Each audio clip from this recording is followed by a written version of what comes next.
दोस्तों, इजराइल फिलिस्तीन वॉर में ईरान और यमन एक ऐसा देश सामने आए हैं जो न सिर्फ इजराइल के खिलाफ खड़े रहे बल्कि इस जंग की दिशा ही बदल दी है। उसने न केवल फिलिस्तीन के लोगों की मदद की है बल्कि इजराइल की सेना को भी गाजा से पीछे हटने के लिए मजबूर किया है। नतीजा यह हुआ कि उसके कई जवानों ने अपनी जान से हाथ धो लिए। ईरान को तो अभी तक केवल धमकियां ही दी जा रही थी, लेकिन फिर ईरान की IRGC आर्मी के टॉप कमांडर को सीरिया में मार दिया गया है। उसके चंद दिनों बाद ही सीरिया में दमिश्क के एयरपोर्ट पर एक और एयर स्ट्राइक करके 11 बड़े IRGC ऑफिसर्स की जान इजराइल ने ले ली है। ईरान को अगला झटका न्यू ईयर पर लगा जब उनकी राजधानी तेहरान में काफी बड़ा आतंकी हमला हो गया। हालांकि इजराइल ने हमले के पीछे अपना हाथ होने से इनकार कर दिया है, पर ईरान की माने तो इजराइल या फिर अमेरिका ने ही अपने एजेंट के द्वारा इस हमले को करवाया है। मामला यही नहीं रुका, एक बार फिर इराक में इजराइल ने नहीं बल्कि अमेरिका ने एयर स्ट्राइक करके ईरान के प्रॉक्सी ग्रुप के एक कमांडर की जान ले ली है। इस सभी हमले से ईरान न सिर्फ काफी ज्यादा गुस्से में है बल्कि उसे काफी गहरी चोट भी आई है, क्योंकि अक्टूबर से चल रही इस लड़ाई में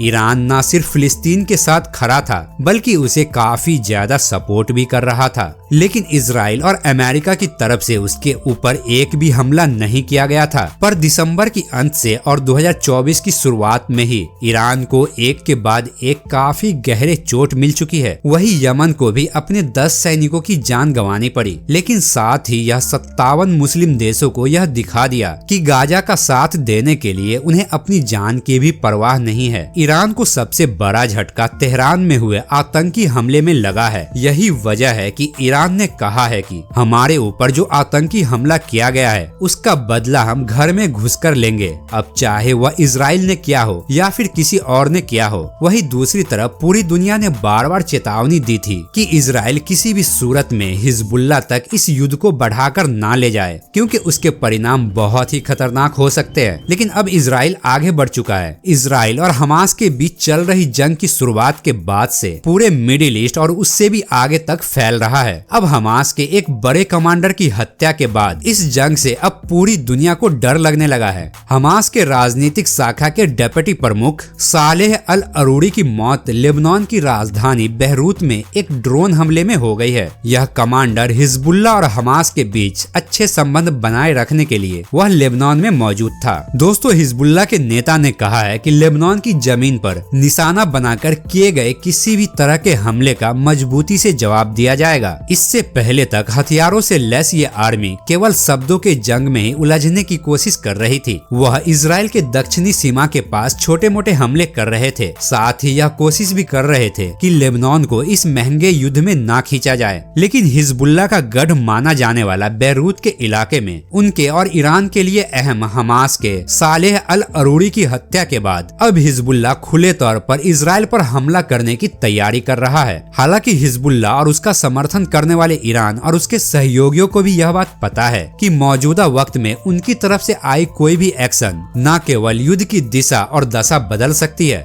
बल्कि यह हिजबुल्लाह का नसीब भी बदल सकती है। लेकिन बेरूत में सालेह अल अरूरी और अन्य 6 लोगों की मौत की घटना ऐसे वक्त में हुई है जब इजराइल के लिए दूसरे मोर्चों पर भी तनाव बढ़ रहा है। इसमें लाल सागर में शिपिंग के लिए इस्तेमाल होने वाले समुद्री रास्ते शामिल है, जहां ईरान समर्थित हुती विद्रोही गुट जहाजों पर हमले कर रहे हैं। हुतीज विद्रोहियों का दावा है कि वह इजराइल की कार्रवाई के बदले इजराइल से जुड़े हुए जहाजों को ही निशाना बना रहे हैं। इजरायली रक्षा मंत्री ने हाल में 7 जगहों की बात की है जहां से इजराइल पर हमले हो रहे हैं। इसमें यमन, लेबनान, सीरिया और इराक शामिल है। दोस्तों, इजराइल गाजा युद्ध को अब लगभग 3 महीने हो चुके हैं। इजराइल भी मान रहा है कि इस वॉर को वह जितना आसान समझ रहा था उतना हुआ नहीं। लेबनान में सालेह अल अरूरी की हत्या के बाद अब तुर्की और कतर को भी खुलकर सामने आना पड़ेगा, क्योंकि वहां भी हमास के बड़े नेता मौजूद है और माना जाता है कि वहां पर वह सुरक्षित है। आपको बता दे कि हमास इजराइल की सेना पर घात लगाए बैठे हैं और इजराइल की सेना का बुरा हाल करते नजर आ रहे हैं। एक तरफ नेतन्याहू कहते हैं कि इजराइल की सेना ने गाजा पर अपनी पकड़ मजबूत कर ली है, लेकिन नेतन्याहू को यह भी मानना पड़ेगा यह सब पकड़ बनाने के चक्कर में इजराइल के काफी सैनिक मारे गए हैं। दोस्तों, इजराइल के खुफिया न्यूज के द्वारा यह बात पता लगी है कि इजराइल ने इस बात को स्वीकार किया है कि इस लड़ाई में अभी तक उसके सैनिकों का काफी नुकसान हुआ है, लेकिन नेतन्याहू सबके सामने इस बात को स्वीकार नहीं करना चाहते हैं। दोस्तों, इजराइल के सामने कई सारी दिक्कतें अचानक से आकर खड़ी हो गई है। असल में इजराइल को गाजा और हमास के अलावा पश्चिमी इलाकों से आ रहे हुतीस से भी जंग लड़नी पड़ रही है। हिजबुल्लाह ने इजराइल और अमेरिका के खुफिया इलाकों में एक साथ बमबारी शुरू कर दी है। इसके साथ ही हिजबुल्लाह के लड़ाकू ने इराक में स्थित अमेरिका के एयर बेसिस पर हमला किया है।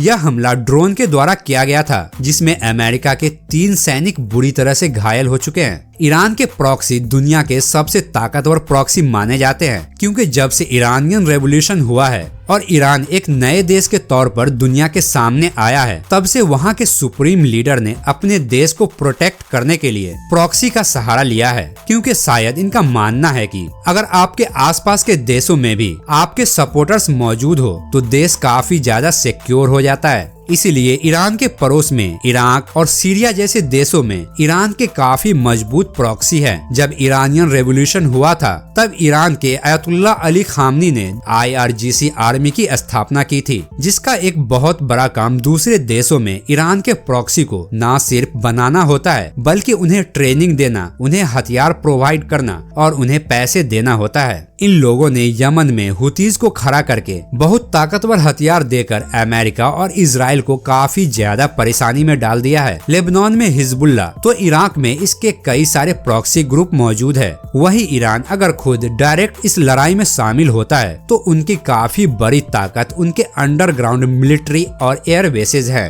ईरान ने ओगाओ 44 नाम का एक अंडरग्राउंड एयर बेस बनाया है। इसके ऊपर दुश्मन के फाइटर प्लेन का भी असर नहीं होगा। इस एयरबेस के अंदर न सिर्फ खतरनाक मिसाइल और ड्रोन बल्कि ईरान के कुछ फाइटर जेट भी मौजूद है, जो चंद मिनटों में ही एयरबेस से बाहर निकलकर रनवे से टेक ऑफ कर सकते हैं। यानी दोस्तों, ईरान किसी भी हालत में इजराइल के सामने कमजोर पड़ने वाला नहीं है। तो दोस्तों, आज के वीडियो में बस इतना ही। आप किसको सपोर्ट कर रहे हैं, इजराइल या फिलिस्तीन को? कमेंट में जरूर बताएं। और अगर यह वीडियो अच्छा लगा तो इस वीडियो को लाइक करके मेरे चैनल को सब्सक्राइब कर दें। तो फिर मिलता है अगली वीडियो में, तब तक के लिए जय हिंद।